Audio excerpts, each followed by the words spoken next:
Hello प्यारे मित्रों, स्वागत है आप सभी का हमारे यूट्यूब चैनल अनूप स्टडी में। दोस्तों आज की वीडियो में हम लोग जो मॉडल पेपर 2017 का सॉल्व कर रहे हैं, ठीक है, उसके जो बाकी 13 क्वेश्चन बचे हुए हैं उसको इस वीडियो में देखेंगे कि उनका सलूशन कैसे करेंगे। ठीक है, तो दोस्तों वीडियो के अंत तक बने रहिएगा क्योंकि आप लोग को एग्ज़ाम की तैयारी अब करनी है, क्योंकि पेपर अब होने वाला है। ठीक है, तो इसमें आपको मॉडल पेपर सॉल्व करने से मैंने पिछले भी बताया कि आपको मतलब आइडिया लगेगा कि कैसे कैसे क्वेश्चन आएंगे। ठीक है, तो चलिएगा शुरू करना हमें इसमें 63 नंबर क्वेश्चन से। ठीक है, 62 तक पिछले वीडियो में सॉल्व किए थे, इस वीडियो में 63 नंबर क्वेश्चन से शुरू करना है। तो देखिएगा क्या कह रहा है 63 नंबर क्वेश्चन में। कह रहा है कि जैसे ही एक खाली बर्तन जल से भरा जाता है उसकी आवृत्ति पे क्या प्रभाव पड़ता है। ठीक है, यानी देखिएगा कोई एक खाली बर्तन है, ठीक है, क्या है, खाली बर्तन है और उसमें क्या किया जा रहा है, तो जल भरा जा रहा है। क्या किया जा रहा है, तो इसमें जल भरा जा रहा है। ठीक है, इसमें जल भरा जा रहा है, तो जल भरा जाएगा तो इसकी इस बर्तन की जो आवृत्ति इससे उत्पन्न होगी उस पर क्या प्रभाव पड़ेगा, उसे हमें क्या करना है, बताना है। जैसे आप लोग देखे होंगे कि जो खाली बर्तन है उसमें आप पानी भरेंगे तो कुछ आवाजें सुनाई देती हैं, कुछ ध्वनियां सुनाई देती हैं।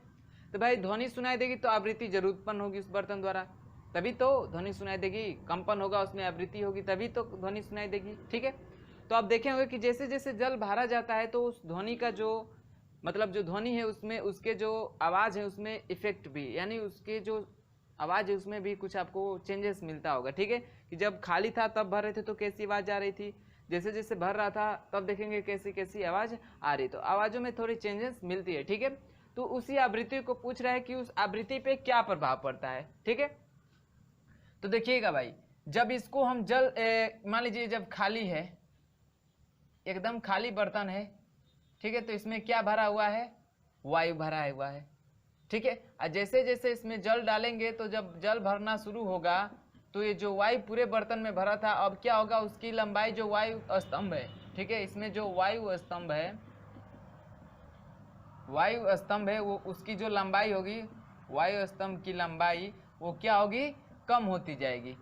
क्या होगी, कम होती जाएगी। क्यों भाई, क्योंकि जब खाली बर्तन था तो इतना वायु भरा था, अब इसमें इतना जल भर गया तो अब वायु स्तंभ कम हो गया, फिर जैसे जैसे जल भरता जाएगा ये वायु स्तंभ क्या होता जाएगा, कम होता जाएगा। क्या होता जाएगा, कम होता जाएगा। ठीक है, तो फार्मूला होता है आवृत्ति का n बराबर V/4L। L क्या है, तो ये हमारी वायु स्तंभ की क्या है, लंबाई है। क्या है, लंबाई है। अब आपको पता है ये बटे में है, तो बटे का मतलब यदि हमारा L क्या होगा, कम होगा, तो जो N होगा वो क्या होगा, ज्यादा होगा। यदि L हमारा क्या होगा, ज्यादा होगा, तो जो N होगा हमारा क्या होगा, कम होगा। ये होता है व्युत्क्रमानुपात का नियम। ठीक है, कि एक वस्तु कम होगी तो दूसरी वस्तु क्या होगी, बढ़ने लगेगी। यदि दूसरी वस्तु कम हो रही है तो पहली वस्तु क्या होगी, बढ़ने लगेगी। तो हमारा N यानी आवृत्ति और L यानी वायु स्तंभ में क्या होता है, व्युत्क्रमानुपात होता है। क्या होता है, व्युत्क्रमानुपात होता है, अर्थात लंबाई को कम करेंगे तो आवृत्ति बढ़ेगी, यानी वायु स्तंभ की लंबाई कम होगी तो आवृत्ति बढ़ेगी और वायु स्तंभ की लंबाई ज्यादा होगी तो आवृत्ति क्या होगी, कम होगी। ठीक है, तो यहाँ पे देख रहे हैं कि वायु स्तंभ की लंबाई क्या हो रही है, कम हो रही है, क्योंकि जैसे जैसे जल भर रहे हैं इसमें जो वायु भरा रहता है उसकी लंबाई क्या हो रही है, कम हो रही है। तो कम हो रही है तो जो आवृत्ति का मान होगा क्या होगा, बढ़ जाएगा। क्या होगा, बढ़ जाएगा। ठीक है, तो ऑप्शन में दिया है आपका, ऑप्शन नंबर ए में ही दिया है, जो उसकी आवृत्ति होती है क्या होती है, बढ़ती है। ठीक है, क्या होती है, बढ़ती है। तो उसका ऑप्शन नंबर बढ़ती है, यानी ऑप्शन नंबर ए करेक्ट हो जाएगा। ठीक है, ऑप्शन नंबर ए करेक्ट हो जाएगा। इतना समझ में आया। चलिए 64 नंबर देखिए क्या कह रहा है 64 नंबर में, ये भी अच्छा सवाल है। ठीक है, ऐसा क्वेश्चन आपको पूछ सकते हैं एग्जाम में। कह रहा है 0 डिग्री सेल्सियस ताप पर बादलों की गड़गड़ाहट रोशनी के 5 सेकेंड बाद सुनी गई। यानी 0 डिग्री सेल्सियस आप देखे होंगे बरसात के मौसम में जब बादल कड़कते हैं तो आपको उसकी गड़गड़ाहट की आवाज़ सुनाई देती है। ठीक है, तो यही कह रहा है 0 डिग्री सेल्सियस ताप पर बादलों की गड़गड़ाहट रोशनी के 5 सेकेंड बाद सुनाई देती है। आपको पता है कि भाई जो प्रकाश की चाल होती है ध्वनि की चाल से क्या होती है, काफ़ी ज़्यादा होती है। तो सबसे पहले जो बिजली कड़कती है उसकी रोशनी हमारे पास आती है। ठीक है, उसके बाद कड़कने कुछ सेकंड बाद कड़कने की आवाज़ आती है। ठीक है, तो वहीं कह 5 सेकंड बाद आती है। ठीक है, जो कड़कने की आवाज़ आ रही है 5 सेकंड बाद आ रही है, कह रहा है यदि तापमान 20 डिग्री सेल्सियस होता तो ध्वनि सुनाई देती, यानी जब तापमान 20 डिग्री सेल्सियस होता तो ध्वनि कितने समय बाद सुनाई देती हमें बताना है। ठीक है, तो मान लेते हैं भाई ये हमारी क्या है, पृथ्वी है, यहाँ पे आप खड़े हैं और ये क्या है, हमारा बादल है। ठीक है, क्या है हमारा, ये बादल है और यहाँ पे हमारी बिजली क्या हो रही है, कड़क रही है। कड़क रही है तो इसको सुनाई देने में, यानी इसकी जो रोशनी पहुंच रही है, रोशनी पहुंचने के 5 सेकेंड बाद आपको क्या सुनाई दे रहा है, इसकी ध्वनि सुनाई दे रहा है 5 सेकेंड बाद। ठीक है, तो मान लेते हैं भाई इस बादल और इस पृथ्वी की दूरी क्या है, x है। x है, आपको पता है कि ध्वनि की जो चाल होती है, ध्वनि की चाल कितना होता है, 332 मीटर पर सेकेंड होता है। ठीक है, समय दिया है आपको, कितना दिया है समय, कितने समय बाद सुनाई देती है, तो 5 सेकेंड, यानी t बराबर दिया है कितना, 5 सेकेंड। तो आप इस x को निकाल सकते हैं कि x कितना चली होगी, 5 सेकेंड बाद सुनाई दे रहा है यहाँ तक, तो ये जो ध्वनि है कितना डिस्टेंस कवर की होगी, निकाल सकते हैं किस फार्मूले से, दूरी बराबर चाल गुणे समय। चाल कितना है ध्वनि की, 332 गुणे कितने समय बाद सुनाई दे रही है, 5 सेकेंड, यानी उसको ट्रेवल करने में कितना समय लग रहा है, ये दूरी x दूरी को 5 सेकेंड में। तो दूरी कितना आ जाएगी, देखिए 5 दूना के 10 को 0 हासिल 1, 5 तिया 15 1 16 1 और 5 तिया 15 1 16, यानी 1660 मीटर क्या होगी, ये दूरी कवर की है ध्वनि। ठीक है, कब, 0 डिग्री सेल्सियस पे, कितने पे, 0 डिग्री सेल्सियस पे। तो कर रहा है 20 डिग्री सेल्सियस पे, 20 डिग्री सेल्सियस पे या कितने समय बाद, यानी टी का मान पूछ रहा है, 20 डिग्री सेल्सियस पे समय का मान बताए कि वह जो ध्वनि होगी कितने समय बाद सुनाई देगी। तो आपको पता है कि जब 1 डिग्री सेल्सियस हम तापमान बढ़ाते हैं तो ध्वनि की चाल होती है 0.6 मीटर पर सेकेंड बढ़ जाती है, आप लोग पढ़े हैं। ठीक है, थ्योरी में इम्पोर्टेंट फैक्ट्स में जब लेसन समाप्त होता है तो उसमें जो लास्ट में देता है ना महत्वपूर्ण तथ्य, उसमें ये टॉपिक देता है, दिया भी है। ठीक है, कि 1 डिग्री सेल्सियस ताप बढ़ाने पर 0.6 मीटर पर सेकेंड का जो ध्वनि की चाल है वो बढ़ जाती है। ठीक है, तो 20 डिग्री सेल्सियस ताप हो रहा है तो ध्वनि की चाल कितनी बढ़ जाएगी, यानी जो ध्वनि की चाल हो जाएगी v वो कितना हो जाएगा, तो 332 तो होता है प्लस कितना बढ़ा है, तो 1 डिग्री सेल्सियस पे 0.6 बढ़ेगा, तो 20 डिग्री सेल्सियस पे 20 गुणे 0.6। ठीक है, तो यहाँ से भी निकाल देंगे तो 332 प्लस इसका करिए 20 छक्का कितना हो जाएगा, 6 दूना 12 120 दशमलव का स्थान पे कट जाएगा, यानी इतना हो जाएगा। इसको जोड़ देंगे तो कितना हो जाएगा, 2 2 4 3 1 4, ये हो जाएगा 3, यानी 344 मीटर पर सेकेंड हो जाएगा। यानी जब ताप बढ़ा देंगे तो जो ध्वनि की चाल है वो बढ़ जाती है। यहाँ से आपको कैलकुलेशन ये निकला है कि जब ताप बढ़ाते हैं, यानी जो ध्वनि की चाल होती है तापमान के क्या होती है, समानुपाती होती है, यानी तापमान को बढ़ाएंगे तो ध्वनि की चाल बढ़ जाएगी। क्या हो जाएगी, ध्वनि की चाल बढ़ जाएगी। ठीक है, तो यहाँ से हम टी निकाल सकते हैं वही फार्मूला से, समय दूरी के फार्मूले से ही। ठीक है, यहाँ पे देखिए दूरी बराबर होता है समय चाल गुणित समय, तो समय बराबर क्या होता है, दूरी बटा में चाल, तो दूरी हमारी यानी x बटा में v, तो x कितना है हमारा 1660 मीटर और v कितना आया है 20 डिग्री सेल्सियस पे 344। ठीक है, अब इसी का क्या करिए, भाग करिए तो आपको t बराबर निकल के आ जाएगा। तो चलिए भाग करते हैं, यानी 1660 में भाग करते हैं किससे, 344 से। ठीक है, तो रुकिए करते हैं कैलकुलेटर खोल के। ठीक है, वहाँ पे तो आपको कैलकुलेटर नहीं मिलेगा, लेकिन यहाँ पे हम लोग कैलकुलेटर का यूज़ कर ले रहे हैं। ठीक है, आपको भाग करना है 1660 में भाग करना है किससे, तो 344 से, 344 से, तो कितना आ जाएगा 4.825 ऐसे आएगा। ठीक है, 4.825 ऐसे आएगा, 4.825 ऐसे जा रहा है। ठीक है, ऐसे आएगा। तो देखिए इसके लगभग में आंसर भी दिया है आपको। ठीक है, तो लगभग में इतना आपको कौन सी वैल्यू पहुंच रही है, 64 में। ऑप्शन नंबर ए में दिया है 4.7 सेकेंड बाद लगभग, और देखेंगे तो इससे कम दिया है 2.5 सेकेंड बाद लगभग, 3.8 सेकेंड बाद लगभग और 5.2 सेकेंड बाद लगभग। तो कितना है 4.8, यानी 4.7 के लगभग तो हमारा मिल रहा है ना, ये 4.7 के लगभग, तो लगभग में आंसर दिया है, यानी इसका ऑप्शन नंबर आपका कौन सा करेक्ट हो जाएगा, ए, लगभग में आपका उतना जा रहा है। ठीक है, तो जो ऑप्शन में लगभग में मिल रहा है उस ऑप्शन को आप लोग क्या करिएगा, टिक करिएगा। तो 64 का ऑप्शन नंबर कौन सा करेक्ट हो जाएगा, ऑप्शन नंबर ए करेक्ट हो जाएगा। ठीक है, तो चलिएगा इतना नोट करते हैं। 2 क्वेश्चन हुआ, दोनों क्वेश्चन को आप लोग नोट करिए, फिर अगला देखते हैं। चलिए देखते हैं हम लोग 65 नंबर क्वेश्चन।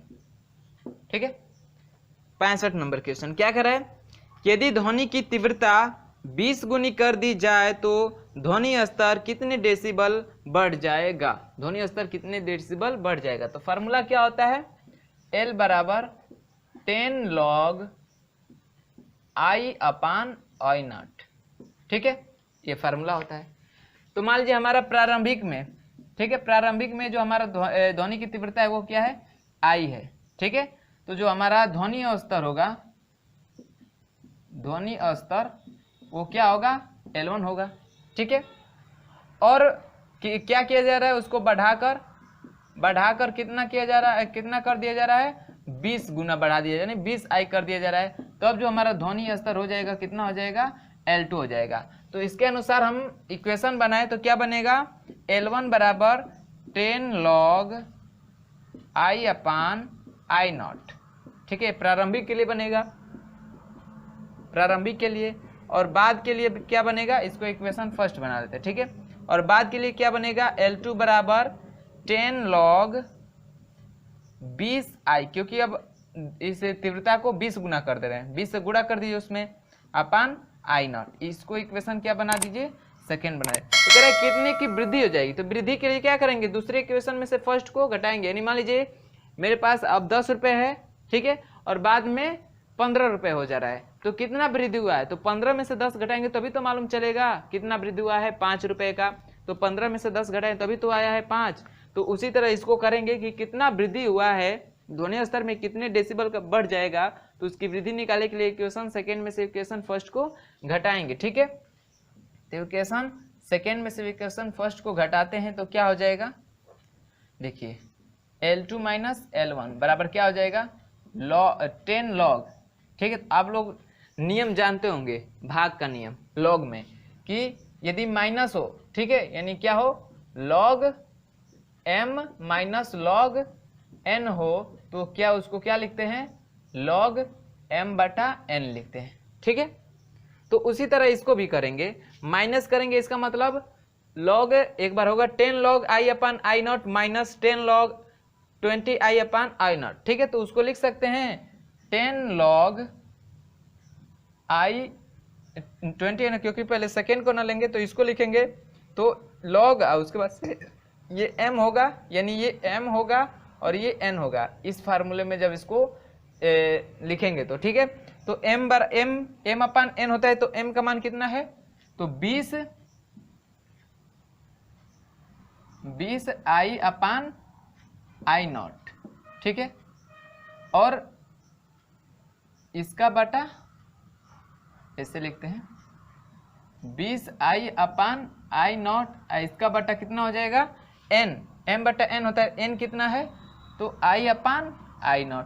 ठीक है, तो I0 से I0 कट जाएगा और I से I कट जाएगा, तो क्या बचेगा, यानी डेल्टा L, यानी कितना वृद्धि होगा उसके ध्वनि स्तर में, डेल्टा L बराबर कितना हो जाएगा, 10 log क्या बचा है, 20, और log 20 का मान कितना होता है, 1.3010। तो रख दीजिए, तो डेल्टा L बराबर निकल के आ जाएगा 10 गुणे 1.3010, और गुणा कर देंगे तो दशमलव और कहाँ जाएगा, दाएं की तरफ, क्योंकि एक जीरो इसको खिसकाएगा तो हो जाएगा 13.010, यानी लगभग में हम इसको लिख सकते हैं कितना, लगभग में इतना, देखिए आप तो दिया है, लगभग में दिया है, तो लगभग में इसको हम कह सकते हैं कितना, 13 डेसिबल। कितना कह सकते हैं, 13 डेसिबल। ठीक है, तो ऑप्शन नंबर देखिए कौन सा करेक्ट हो रहा है, ऑप्शन नंबर ए करेक्ट हुआ है, ए में ही 13 डेसिबल मैच कर रहा है। ठीक है, तो उसके ध्वनि स्तर में कितने की वृद्धि हो जाएगी, 13 डेसिबल की। तो ऑप्शन नंबर इसका कौन सा करेक्ट है, ए नंबर, ऑप्शन नंबर ए को टिक कर लीजिएगा। ठीक है, अगला सॉल्व करते हैं, आपका प्रकाश से है, ठीक है, वो भी लेंस से है। 66 नंबर क्वेश्चन, 66 नंबर क्वेश्चन।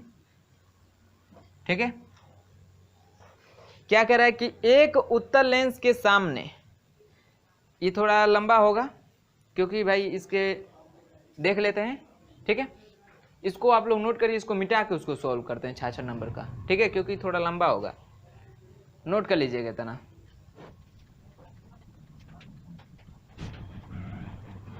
देखिएगा क्या कह रहा है इसमें, एक हमारा उत्तल लेंस है, ठीक है, उत्तल लेंस है। तो उत्तल लेंस है तो कह रहा है इसमें कि एक उत्तल लेंस के सामने उसके फोकस से 9 सेंटीमीटर दूर एक वस्तु रखी है। तो फोकस से 9 सेंटीमीटर, मान लीजिए इसका फोकस है, ठीक है, तो इससे और 9 सेंटीमीटर दूर यहाँ पे वस्तु रखी गई है। तो u बराबर कितना हो जाएगा, f प्लस 9, इतना हो जाएगा, इतना सेंटीमीटर। आपको पता है जो वस्तु इधर रखती है उसको माइनस में रखते हैं, यानी u हमेशा माइनस होता है, ठीक है। तो कह रहा है उसका जो प्रतिबिंब है वास्तविक उल्टा, ठीक है, वह बड़ा प्रतिबिंब फोकस से 16 सेंटीमीटर दूर बनता है, फोकस से 16 सेंटीमीटर दूर, यानी v बराबर कितना हो जाएगा, f प्लस 16, इतना हो जाएगा सेंटीमीटर दूर बन रहा है। तो कह रहा है उसकी फोकस दूरी कितनी होगी हमें ज्ञात करना है, ठीक है। फार्मूला क्या होता है, 1/f बराबर 1/v माइनस 1/u, यही फार्मूला होता है, ठीक है। अब सब सारी वैल्यू दी है, सबको रखते हैं, ठीक है। तो आगे इसको और प्रोसेस करेंगे तो क्या हो जाएगा, 1/f बराबर 1/v का मान कितना है, तो f प्लस 16, अब माइनस u का मान कितना है, माइनस f प्लस 9, तो माइनस माइनस क्या हो जाएगा, प्लस 1 में f प्लस 9, ठीक है। अब इसको सोल्यूशन करते हैं। तो देखिए एलसीएम लेंगे, एलसीएम क्या हो जाएगा, f प्लस 16 और एक ब्रैकेट में f प्लस 9, ठीक है। तो निकालेंगे तो देखिए f प्लस 16 से f प्लस 16 कट जाएगा, क्या बचेगा, f प्लस 9, तो f प्लस 9 से गुणा करेंगे, तो यहाँ पे कर लेते हैं। ये देखिए जो एलसीएम होता है उसी से सब में गुणा करते हैं, ऐसे भी बताया था मैंने, ठीक है। तो सब में गुणा करिए, तो गुणा करेंगे तो होगा आपका, और करेंगे तो होगा आपका f plus 16 into f plus 9 बटे में f, गुणा किए हैं, इसमें गुणा करेंगे तो इतना होगा बराबर। अब इसमें गुणा करिए तो होगा, क्या होगा, जब इसमें गुणा करेंगे तो f प्लस 16 से f प्लस 16 कट जाएगा, ठीक है। तो बचेगा f प्लस 9 बटा में क्या बचेगा, f प्लस 16, क्योंकि इसका बटा सॉरी ये तो कट जाएगा ना, इतना बचेगा f प्लस 9, ठीक है।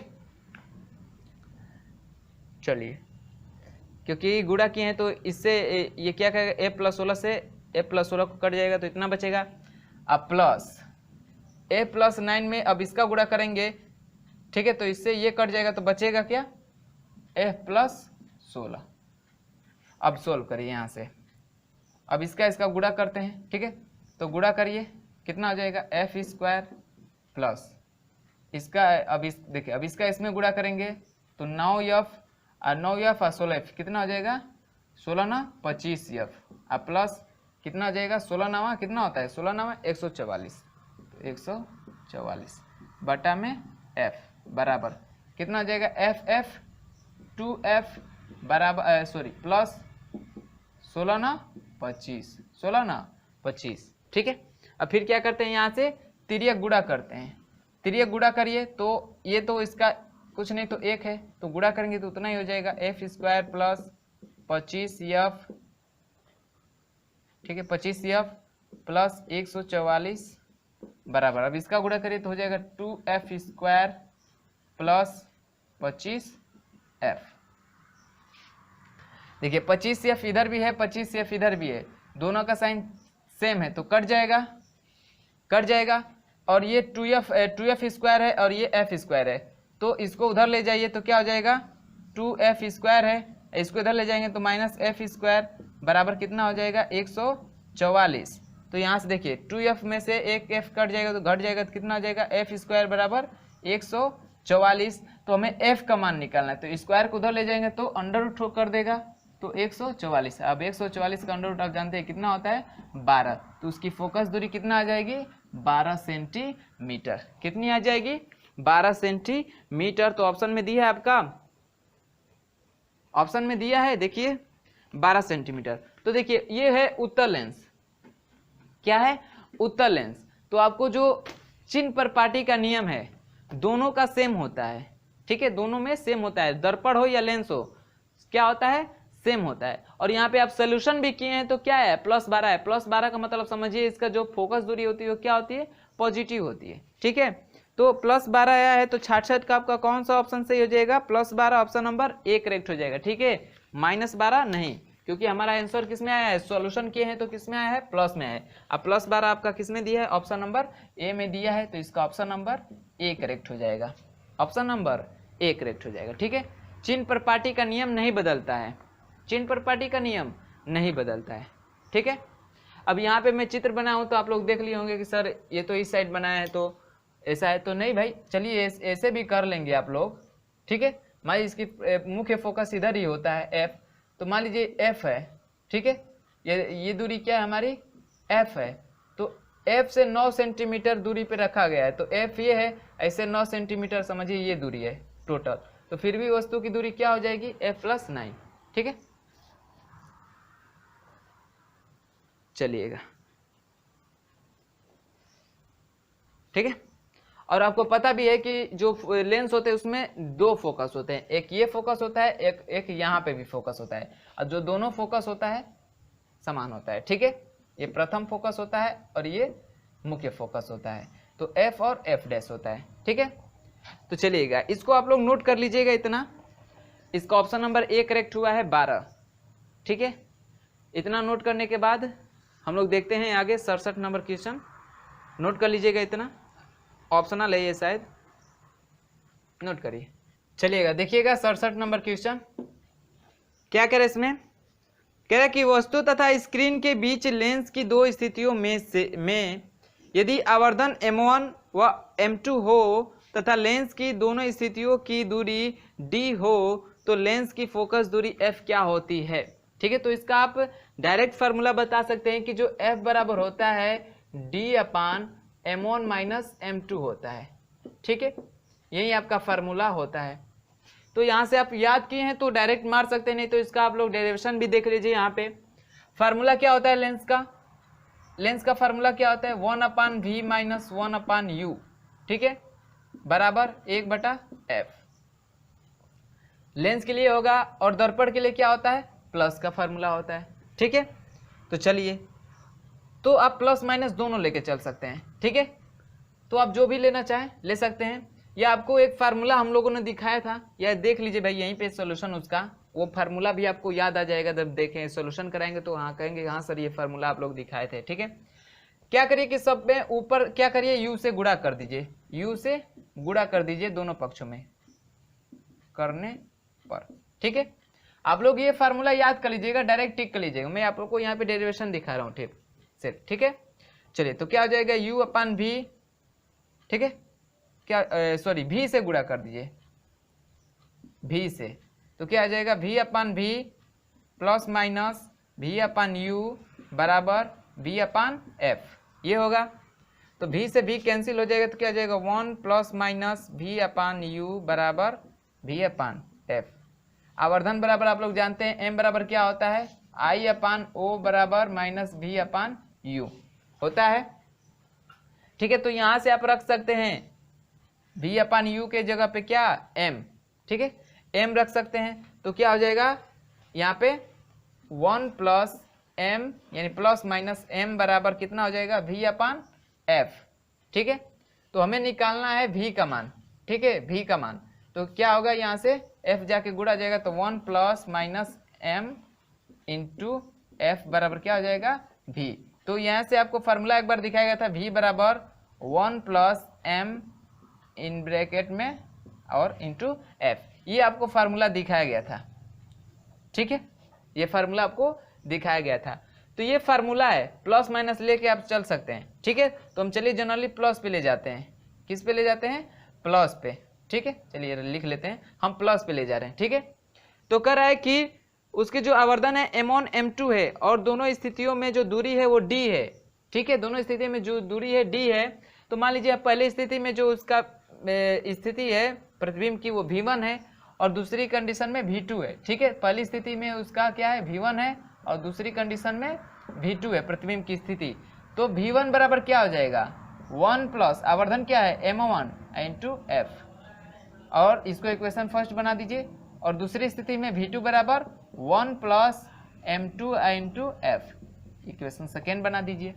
ठीक है, अब क्या करते हैं कि इक्वेशन घटा दीजिए, इसको इक्वेशन फर्स्ट में से इक्वेशन 2 को घटा दीजिए, तो क्या हो जाएगा v माइनस v2 बराबर क्या हो जाएगा, घटाएंगे इसको तो f कॉमन दोनों में मिलेगा, तो f को बाहर निकाल लेते हैं। अब देखिए घटेगा 1 प्लस m1 माइनस, घटाएंगे 1 माइनस, जब भी दो पद होता है तो ब्रैकेट लगा लीजिए। ब्रैकेट लगाने से मतलब क्या होगा कि जैसे ब्रैकेट लगाते हैं तो क्या होगा, चिन्ह बदलता है, तो ब्रैकेट लगा लीजिए भाई 1 प्लस m2, डिटेल में समझा दे रहे हैं आप लोग को। ठीक है, तो यहाँ से क्या हो जाएगा, यहाँ से यही जो है हमारा d है, क्योंकि v1 माइनस v यानी कह रहे हैं ना कि दोनों स्थितियों की जो दूरी है वो d है, यानी दोनों स्थितियों की जो दूरी, यानी जो दूरी का मतलब उनके बीच का अंतर, तो अंतर मतलब यही क्या है हमारा d है, तो d बराबर क्या आ जाएगा 1 प्लस m1 माइनस, इसका चिन्ह प्लस है तो माइनस हो जाएगा, ये भी प्लस है तो माइनस m2 हो जाएगा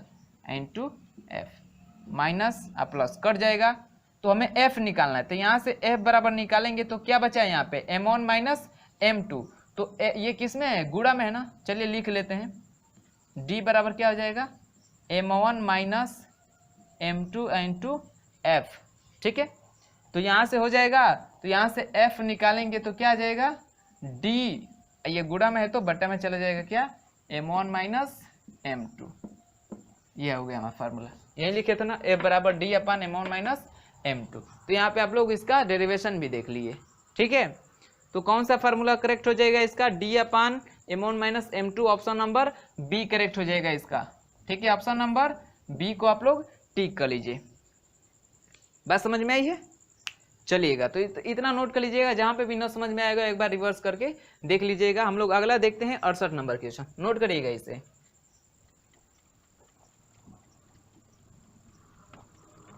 देखिएगा 68 नंबर क्वेश्चन क्या कह रहा है कि 40 कैंडिला ज्योति तीव्रता वाले लैंप की जो सामर्थ्य है 16 पाई है, सामर्थ्य कितना है, P बराबर 16 पाई है, 16 पाई है, 16 पाई वाट है, इसकी ज्योति क्षमता होगी, ज्योति क्षमता पूछा है। ठीक है, ज्योति क्षमता होगी, ज्योति क्षमता E बराबर क्या होता है, F अपन P होता है, ये फार्मूला होता है। ठीक है, और F बराबर, और इसी को फार्मूले को आगे बढ़ाएंगे, F तो हमें दिया नहीं है। ठीक है, हमें क्या दिया है, I दिया है, I बराबर कितना दिया है आपका 40 कैंडिला, कितना दिया है 40 कैंडिला। ठीक है, तो फार्मूला क्या होता है, इसी को आगे बढ़ाएंगे तो F बराबर होता है 4 पाई इंटू I। ठीक है, अब बट्टा में P हो जाएगा, अब वैल्यू दिया है सारा रख देंगे तो E बराबर निकल के आ जाएगा 4 पाई इंटू I का मान कितना है 40, अब बटे में P का मान कितना है 16 पाई, पाई से पाई कैंसिल हो जाएगा, 4 चौके 16 और 4 दहा में 40, यानी कितना आ जाएगा 10। अब मात्रा क्या होता है, ल्यूमेन प्रति वाट, ल्यूमेन प्रति वाट। ठीक है, तो 10 ल्यूमेन प्रति वाट आ गया, आपका ऑप्शन नंबर कौन सा करेक्ट हो जाएगा, ऑप्शन नंबर डी। ठीक है, ऑप्शन नंबर इसका डी करेक्ट हो जाएगा। ये फार्मूला आप लोग याद रखिए जाए, ज्योति क्षमता का होता है, और F बराबर ये होता है। ठीक है, ये जो फार्मूला है F बराबर होता है 4 पाई इंटू आई, आई क्या हमारा यही ज्योति तीव्रता है। ठीक है, क्या है आई हमारा, आई का ये वैल्यू है, आई हमारा क्या है, ये आई ज्योति तीव्रता है, ज्योति तीव्रता, ज्योति तीव्रता है। ठीक है, चलिएगा तो इसका ऑप्शन नंबर डी करेक्ट हुआ है। अगला देखिए हमारा ऑप्शनल है 69 नंबर क्वेश्चन। ठीक है, 69 नंबर क्वेश्चन में क्या कर रहा है, एक बड़ी प्रकाश के मार्ग में एक छोटी वृत्ताकार चकती रख दी जाती है, ज्योति छाया का केंद्र होगा, ये हमसे क्या किया है, पूछा है। ठीक है, ठीक है, तो जब एक वड़ी प्रकाश के मार्ग में जब छोटी से एक चकती रखेंगे, ठीक है, तो उससे जो प्रकाश की किरणें उसके जो किनारे पे जब टकराएंगी तो उससे विवर्तन होगा, क्या होगा, प्रकाश का विवर्तन होगा। अब विवर्तन होगा तो जो किरणें होगी, विवर्तित किरणें, वो केंद्र की तरफ क्या होगी, संपोषित होगी, केंद्र की तरफ क्या होंगी, संपोषित होंगी, अर्थात उसका जो केंद्र होगा वो चमकीला होगा। ठीक है, तो कह रहे ज्यामितीय छाया का केंद्र क्या होगा, तो उसके केंद्र की तरफ संपोषित हो रही हैं, तो एक केंद्र पे सारी प्रकाश किरणें विवर्तित हो रही हैं, प्रकाश की किरणें, तो केंद्र उसका क्या होगा, चमकीला होगा। तो केंद्र क्या होगा, चमकीला होगा, यानी 69 का ऑप्शन नंबर ए करेक्ट हो जाएगा, चमकीला होगा। क्या होगा, चमकीला। ठीक है, तो इसका ऑप्शन नंबर ए को टिक कर लीजिएगा। अगला देखिए 70 नंबर क्वेश्चन, जो कि बिल्कुल सिंपल है। कह रहा है 3 माइक्रोफैरड धारिता वाले दो संधारित्र समांतर क्रम में हैं तथा 3 माइक्रोफैरड की तीसरा संधारित्र इसके साथ श्रेणी क्रम में जुड़ा है, तुल्य संधारित्र होगा। तो देखिए संधारित्र, प्रतिरोध और सेल तीनों का संयोजन हम लोग पढ़े हैं। ठीक है, तो देखिए प्रतिरोध का संयोजन पढ़े हैं, श्रेणी क्रम के लिए जोड़ देते हैं सीधा। ठीक है, तो सेलों का भी वैसा कर देते हैं। लेकिन संधारित्र में क्या होता है, जो प्रतिरोध को श्रेणी क्रम में जैसे जोड़ते हैं, उस तरह जो संधारित्र होते हैं उसको समांतर क्रम का जो होता है वो प्रतिरोध के श्रेणी क्रम जैसे मतलब नियम फॉलो करता है। संधारित्र का समांतर क्रम संयोजन प्रतिरोध के श्रेणी क्रम संयोजन से मतलब क्या करता है, संबंधित रखता है, उसके नियम को फॉलो करता है। यानी समांतर क्रम में जुड़ा होगा तो जितने प्रतिरोध होंगे सबके मान को जोड़ देंगे तो तुल्य प्रतिरोध हो जाएगा। ठीक है, तो कह रहा है 3 माइक्रोफैरड के दो संधारित्र समांतर क्रम में जुड़े हैं, तो तुल्य प्रतिरोध सी कितना हो जाएगा, तुल्य प्रतिरोध चल नहीं रहा है, थोड़ा रुक जाइए, कितना हो जाएगा, सी बराबर, यानी इसका तुल्य प्रतिरोध सी बराबर कितना हो जाएगा, अभी थोड़ा इंक डाले हैं, इंक आगे तक नहीं आया है। सी बराबर कितना हो जाएगा, C1 प्लस C2। तो C1 और C2 दोनों का क्या है, 3 माइक्रोफैरड के हैं, यानी 3 माइक्रोफैरड प्लस 3 माइक्रोफैरड कितना हो जाएगा, 6 माइक्रोफैरड। ठीक है, ये हो गया सी। अब ये हो गया तुल्य प्रतिरोध जो समांतर क्रम में जो दो जुड़े हुए हैं 3 माइक्रोफैरड के। ठीक है, यानी इसका डायग्राम हम बना दे तो कैसा बनेगा, 70 नंबर क्वेश्चन का डायग्राम बना रहे हैं। ठीक है, कैसा बनेगा, ऐसा देखिए, ये संधारित्र हो गया, एक ये संधारित्र हो गया, और इसके साथ एक ये संधारित्र, तीनों का मान 3 माइक्रोफैरड है। ठीक है, ये इसका फार्मूला होगा, मतलब ये डायग्राम होगा। तो इसका हमने मान निकाल दिया कितना, 6, तो ये डायग्राम अब ऐसे बन जाएगा। ठीक है, ये हो गया 6 माइक्रोफैरड का, ये हो गया 3 माइक्रोफैरड का। अब ये श्रेणी क्रम में हो गया। ठीक है, ये समांतर क्रम में था, अब ये किस क्रम में हो गया, दोनों श्रेणी क्रम में। तो श्रेणी क्रम का यानी संधारित्र का श्रेणी क्रम किसका फॉलो करेगा, प्रतिरोध के समांतर क्रम का। ठीक है, इसका श्रेणी प्रतिरोध के समांतर क्रम का। तो यहां से हम निकाले तुल्य प्रतिरोध, तुल्य धारिता, क्योंकि संधारित्र की धारिता निकालते हैं। तो सी तो निकाल लिए, अब हम सी डैश निकालेंगे। तो 1/c डैश बराबर क्या हो जाएगा, 1/c1 प्लस 1/c2। देखिए मान दिए 1/c1 का मान कितना है 6 प्लस c2 का मान कितना है 3, एलसीएम कितना होगा 6। तो 6 से गुणा करेंगे तो 6/c डैश बराबर 6 से 6 कट जाएगा, 1 बचेगा, प्लस 3 दूना 6, 2 बचेगा, यानी एक बार में कटेगा, 2 बार में, यानी इतना हो जाएगा। तो करेंगे तो कितना आ जाएगा, 6/c डैश बराबर 2 1 3, 3 दूना के 6, 2 बार में कटा, और त्रिय गुणा करेंगे तो c डैश बराबर कितना आ जाएगा, 2 माइक्रोफैरड। कितना आ जाएगा, 2 माइक्रोफैरड। ठीक है, क्योंकि यहाँ से देख लीजिए, यहाँ पे ऊपर बचा है 6, c1 बराबर c डैश बराबर 3, 3 कम है 3, 3 दूना 6, यानी 2 बटा में c डैश बराबर 1, तो 1/1, त्रिय गुणा करेंगे तो c1 बराबर 2 आया, तो 2 माइक्रोफैरड, यही यहाँ पे भी लिखे हैं। ठीक है, समझ में आया, यहाँ पे भी समझा दिए और यहाँ पे भी समझा दिए। तो कितना आएगा, तुल्य धारिता 2 माइक्रोफैरड, यानी ये जो डायग्राम है ना, ये वाला जो डायग्राम, इसकी जो तुल्य धारिता होगी वो कितनी होगी, 2 माइक्रोफैरड होगी। कितना होगी, 2 माइक्रोफैरड। तो ऑप्शन कौन सा करेक्ट हो जाएगा, 2 माइक्रोफैरड। 70 का ऑप्शन नंबर बी करेक्ट हो जाएगा, इसका ऑप्शन नंबर बी करेक्ट हो जाएगा। ठीक है, इतना नोट करिए। फिर अगला देखते हैं 71 नंबर क्वेश्चन, और 5 क्वेश्चन बचे हुए हैं, तो इधर तो अब ऑप्शनल ही आपको मिलेंगे। ठीक है, नोट करिएगा इतना। हम लोग देखते हैं 71 नंबर क्वेश्चन, नोट करिए।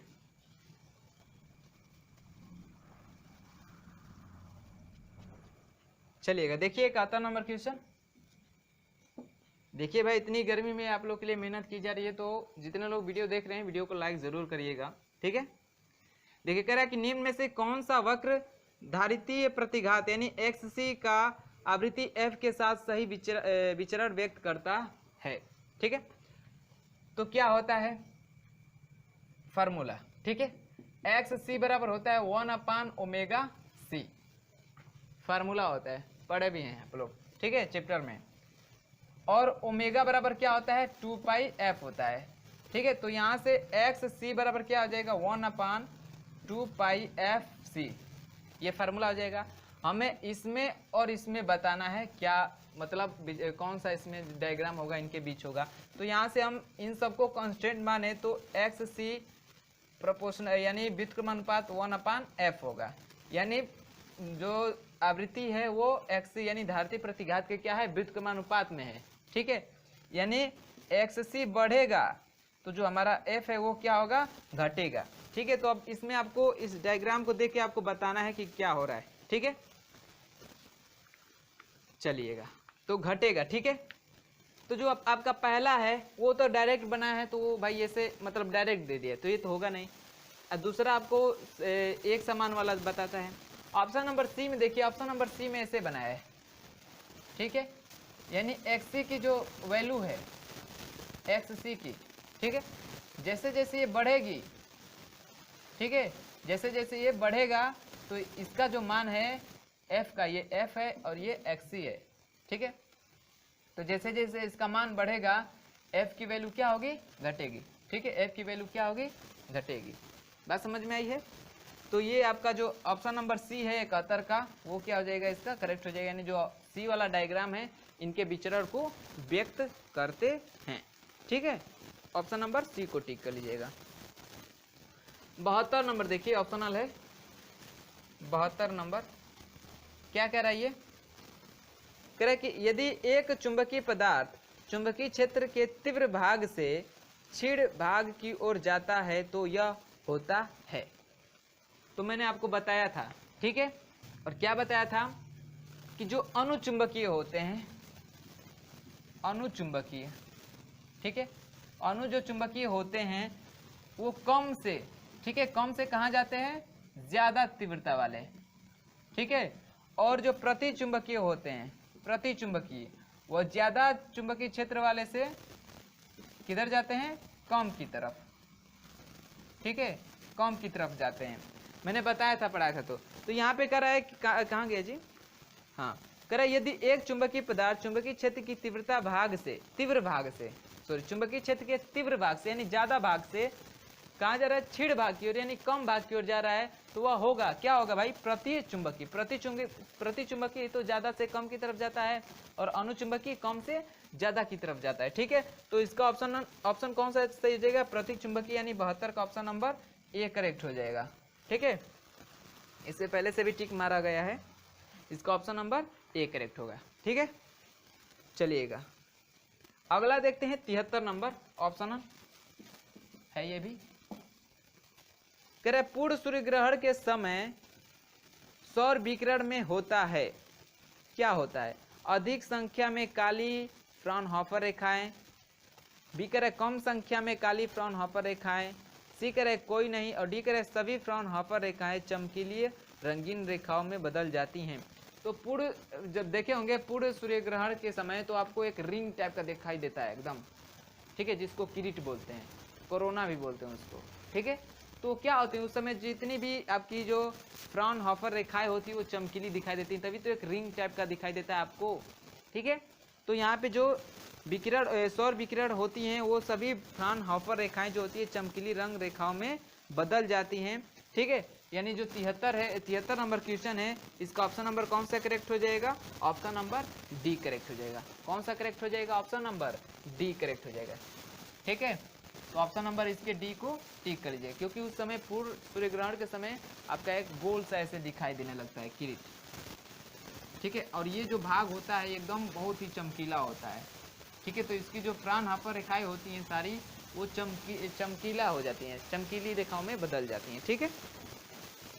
अगला देखिए 74 नंबर क्वेश्चन।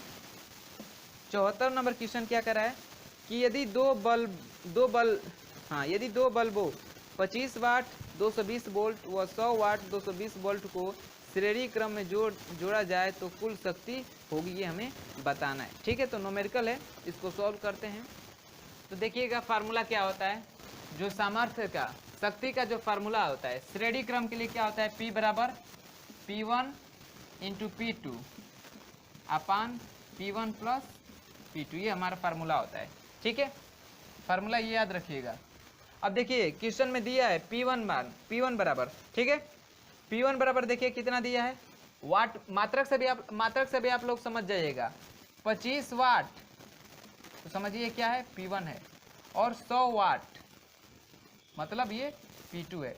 तो टोटल P कितना आ जाएगा, तो 25 गुणे 100 अब बटे में 25 प्लस 100, तो आगे सॉल्व करेंगे तो P बराबर क्या आ जाएगा, 25 गुणे 100 और बटे में 100 प्लस 25 करेंगे कितना हो जाएगा, 125। 25 से कटा दीजिए 5 25 125 है, इसको कटा दीजिए कितने बार में, तो 20 बार में कट जाएगा, 20 5 100, यानी P बराबर कितना आ गया, 20 वाट। कितना आ जाएगा, 20 वाट। जो उसका तुल्य शक्ति होगा, ठीक है, कुल शक्ति वो कितना हो जाएगा, 20 वाट। तो 74 का ऑप्शन नंबर कौन सा करेक्ट हो जाएगा, 20 वाट।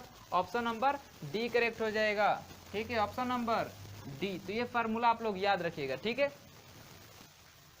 फार्मूला याद रखिएगा ये। चलिएगा, इतना नोट हो जाए तो लास्ट क्वेश्चन देख लेंगे हम लोग। नोट करिए इतना, लास्ट क्वेश्चन देखते हैं। चलिए लास्ट क्वेश्चन देखिए, 75 नंबर क्वेश्चन। ठीक है, इसी के साथ हमारा 2 मॉडल पेपर सॉल्व हो जाएगा। ठीक है दोस्तों, तो चलिएगा क्या कह रहा है 75 नंबर में, कह रहा है विरामावस्था से 10 वोल्ट विभवांतर पर एक इलेक्ट्रॉन तथा एक अल्फा कण को त्वरित करने पर उनके संवेगों का अनुपात क्या होगा, उनके संवेगों का अनुपात क्या होगा। ठीक है, तो देखिए भाई, जब त्वरित किया जाता है 10 वोल्ट विभवांतर पर इलेक्ट्रॉनों को और अल्फा कण को, तो उनका भाई त्वरित किया जाए तो वेग होगा। तो वेग का फार्मूला क्या होता है, v बराबर √2qv अपान m होता है। ठीक है,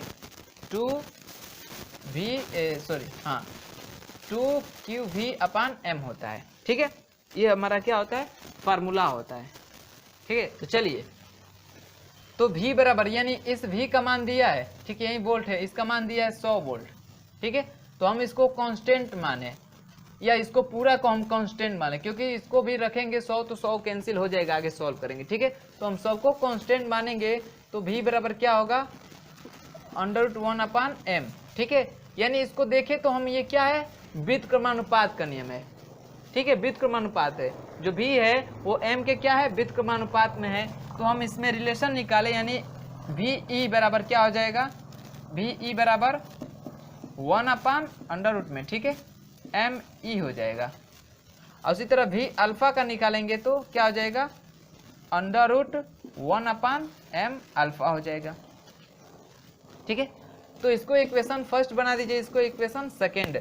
तो हम इक्वेशन फर्स्ट और भागे इक्वेशन सेकेंड करें, यानी VE अपान V अल्फा करें तो क्या आ जाएगा, √ में क्या आ जाएगा, ये देखिए व्युत्क्रमानुपात का मतलब VE अपान V अल्फा है, तो जो व्युत्क्रमानुपात में है ना, तो m अल्फा ऊपर जाएगा, m अल्फा नीचे आ जाएगा। या इसका भी जब करेंगे तो देखिए बटा का बटा है, तो बटा का बटा ये, यानी इसका यहाँ पे गुणा होगा, इसका यहाँ पे, तो यहाँ पे हो जाएगा m अल्फा अपान ME।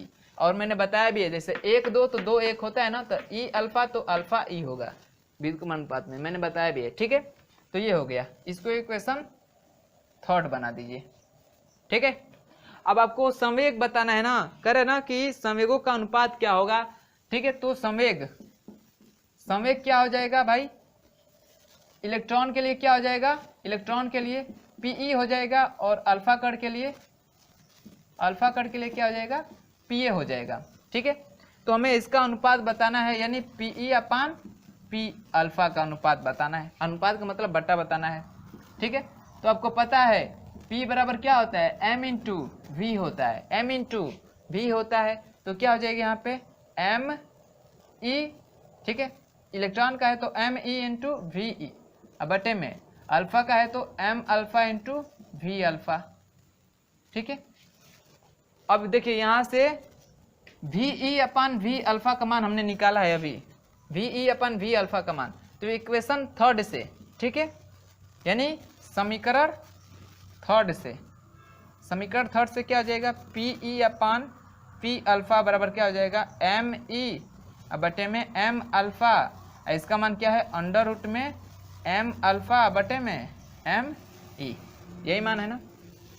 अब देखिएगा यहाँ से थोड़ा आप लोग सोचिएगा, यहाँ पे जैसे देखिएगा ये 2 है, ठीक है, 2 है, तो हम इसको रूट में लिखना चाहें तो क्या लिख सकते हैं, 2 को लिख सकते हैं अंडर रूट 4, क्योंकि अंडर रूट 4 का अंडर रूट 4 यानी 4 का हम वर्ग निकाले तो वो क्या होगा, 2 होगा ना। तो यहीं से ME अपान M अल्फा है, ठीक है, तो इसको हम लिख सकते हैं क्या, अंडर रूट में ME का स्क्वायर, क्योंकि इसका स्क्वायर करेंगे तो M बाहर आ जाएगा, अब बटे में M अल्फा का स्क्वायर, इसका स्क्वायर करेंगे तो बाहर आ जाएगा, ठीक है, तो बाहर आ जाएगा। तो हम इसको लिख सकते थे इतना, इनटू क्या है, अंडर रूट में ही M अल्फा है, अब बटे में ME है।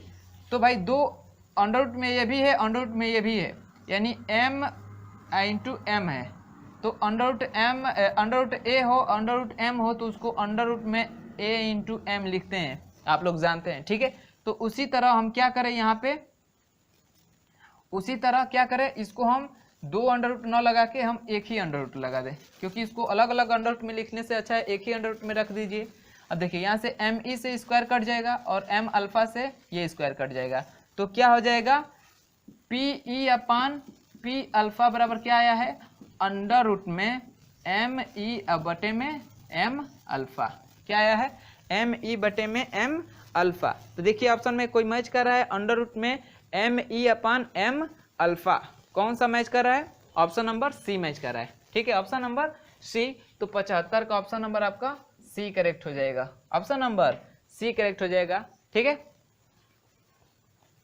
Option number C। चलिएगा इतना नोट कर लीजिएगा। इसी के साथ आपका ये जो दूसरा मॉडल पेपर है ये भी समाप्त होता है, ठीक है। तो मैं उम्मीद करता हूँ कि आप लोगों को जो वीडियो होगा, जितने भी क्वेश्चन सॉल्व कराए गए होंगे, आपको समझ में आया होगा और वीडियो अच्छा लगा होगा, तो वीडियो को लाइक कर लीजिएगा और अपने दोस्तों में शेयर कर लीजिएगा। और जो लोग हमारे चैनल पे नए होंगे वो चैनल को सब्सक्राइब करके साथ ही बेल आइकन को प्रेस करके हमारे साथ जुड़ जाएगा, ताकि रोज़ हमारी मुलाकात हो सके। तो चलिए मिलते हैं अगले मॉडल पेपर के साथ, तब तक के लिए बाय बाय, धन्यवाद।